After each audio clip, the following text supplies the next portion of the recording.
to you. So he's about that, but he's really sharp, really sharp. He understands defense. They say that O linemen are the smartest players on the field. Do you take offense to that as a linebacker? I didn't know they said that, but I could care less. It don't matter to me. When you Billy knows you have a lot of passion. Yeah. When you analyze the film and the tape on this team versus 2 years ago, how different is this offense? I mean, they're really good. It's a spread tempo, very multiple. I'm just thinking about more similarities. We got a dual threat quarterback. Uh, I think they're more similar than not. The terrific physical offensive line, the great back, and again a quarterback that can beat you, multiple ways. Explosive playmakers on the outside. I think in 16 they've probably featured four. Uh, we called him Waldo. I can't remember what his name was. Where's Waldo? Because he was Curtis Samuel, great player. I think from Brooklyn, right? But they probably featured him. Offensively, he was a dynamic playmaker, kind of like Percy Harvin. And so they're not doing that. They have players capable of doing that, but I think they're more of a balanced in with that monster running back. They've been feeding him. I'm not sure if they felt quite as good about their back then. I think they've featured J.T. Barrett a little more in the running game, and then Curtis Samuel, on the outside. But I see more similarities. Again, just a very balanced and very physical, very explosive. I'm not sure what their rankings were offensively. I know they were really good in 16, but they're the number one scoring offense in college football, the best third down offense in college football, almost close to 60% conversion rate, which is it's got to be historical for an offense other than a triple option offense, who are typically really good on third down. So it's pretty frightening when you put the tape on what they've been able to put on the field. Brent, when you any bowl season goes, right? I mean, in the ACC, you know those teams so well. Yeah. When you really start game planning defensively for a new opponent in bowl season, what's that like for you? Like, is it It's usually pretty. At first, you're always excited to see the first video, and then when you start watching, it just gives because when you're talking about, again, we've been fortunate enough to go to 5 straight playoffs. You're playing against the absolute best of the best, and the way teams are built anymore, that's usually offensively based, and they're again historically good, and so it's pretty. To be honest, for me personally, I don't know if overwhelmed is the right word, but it's just like how in the heck are we gonna get in their way, and trying to understand personality and DNA and philosophy.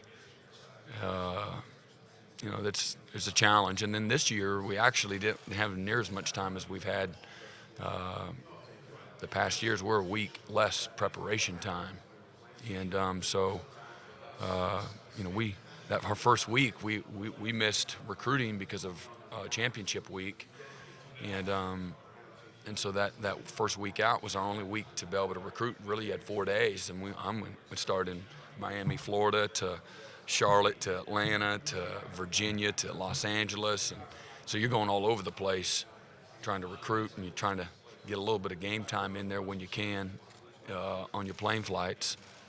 And so we just a little bit less time as far as preparation. And Ohio State has the same issues. how does Ohio State's offense compare with the playoff offenses you've gone into the last 5 years? I mean, they're every bit as good. It match up with anybody. It's the same. Great quarterback play, great offensive line play, terrific at running back, great balance. Take the top off. You have, not just one guy. They got multiple guys that can run right by you in the secondary. Well coached, great schemes. They have answers. They make adjustments. Having a lot of confidence. They've been on this setting, so they have experience. So, I mean, they're all, from that standpoint, comparatively speaking, I would put them all more in a category of being similar with, again, slight differences in who they are. And so really, really good. What do you think about? So we're Ohio State writers. Third time we've got to talk to you. Third time you guys are playing.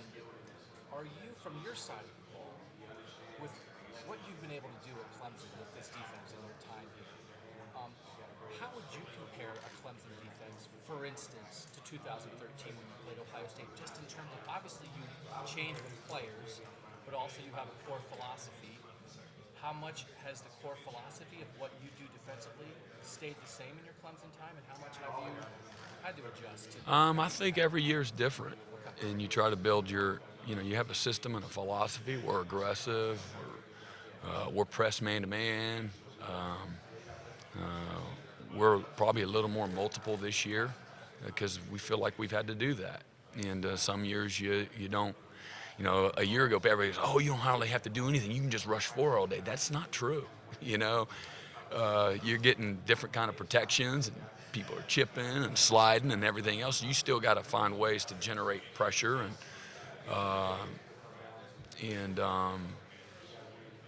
so I think our philosophies, without question, has been the same. But this year, we felt like we've had to be a little bit more multiple and play to our strengths, which has been our back seven, and try to help our young guys. We have one starter on our defensive line that's ever started a college football game. That's what we rolled out there with in fall camp, and then two of the starters, not including Tyler Davis, it's become a starter, but Jordan Williams and Niles Pinckney, they did nothing from January all the way till the first day of fall camp. Nothing with the football team. So they were going through different rehabs and some missed winter conditioning, missed summer drills, and so it took them a little while to knock some rust off. And so as you're going through early in the season, you're figuring out what you can and can't do, and like every coach does, with their players, and trying to again play to their strengths and protect some of the areas that you don't have as much experience, and help some guys grow up and things of that nature. So comparatively speaking, man, I think about that 13 team, and we had a bunch of juniors. The next year we had an unbelievable defense, but in 13 we were coming. We had made marked improvement as the year went on, and didn't have still the level of experience systematically. Still, these are some guys that were growing up within the system still. That was our second year as a defensive staff there together in 13. So, kind of we were climbing. We didn't have the depth of experience that and the intelligence that goes with that from one year to the next when you've been somewhere for a little while. Players start teaching the players, and they can go into the film room without a coach, and then they can start teaching each other. When you have a culture, when you have a system, and you have continuity within that system with your coaching staff.